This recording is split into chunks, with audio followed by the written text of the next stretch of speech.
You know what a baby says, and you know what we all want, but it's still worth talking about. Hi guys, I'm Chuck from Lexalytics, and you, me, and pretty much every other language speaker on Earth has looked up at some point and said, mama.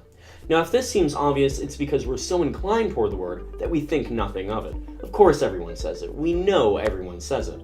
But while everyone has a mother, everyone also has the vitamin-rich sun. Everyone has life-giving water. But the Hungarians, they call the sun nap. And the Bengali, they call the water shala. So why is it right now a Hungarian is playing with her ma, and somewhere else a Bengali boy is playing with his mama? And somewhere else further, in the Chinese inflection-based language of Mandarin, there's another little boy, also playing with his ma. He just better not call her a ma, or she might ma him. Now, the first and most obvious answer for why we all say mama is that we form a powerful connection with our mothers in utero, and studies at the Columbia University Medical Center and elsewhere prove that we do indeed initially respond best to her voice. It is the most pleasing thing for a newborn to hear. The final resonant strand connecting it back to the dark warmth and safety of the womb. And knowing this, thinking of each cooing mama as a paean of filial love is beautiful. But no matter how strong the bond between a mother and her child, and this is coming from a real mama's boy, it's still not as strong as that initial want, hunger. The milk-producing mammary glands inside each mother find their etymology via the French, straight back to Latin. And the Latin for breasts? Mama. It's because of this, because of mama, that we're called mammals in the first place.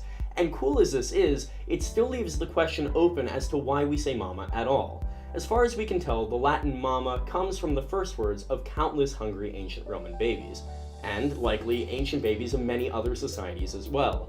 But why that word? Why mama?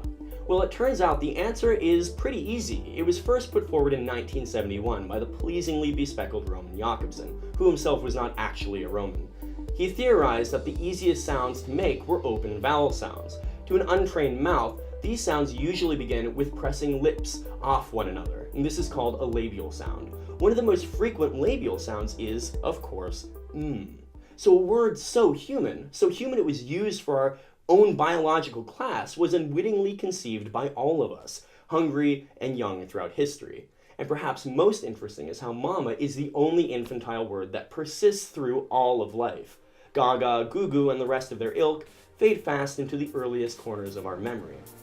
But mama stands testament to the most fundamental needs of life. Regardless of all we construct, of everything we become, it always will stand that you, me, and everyone else greeted this world with the same universally recognized word, influenced by our anatomy, our nature, and our love. It is perhaps the purest of all sounds. From everybody here at Lexalytics, happy Mother's Day. And until next time, I'm Chuck.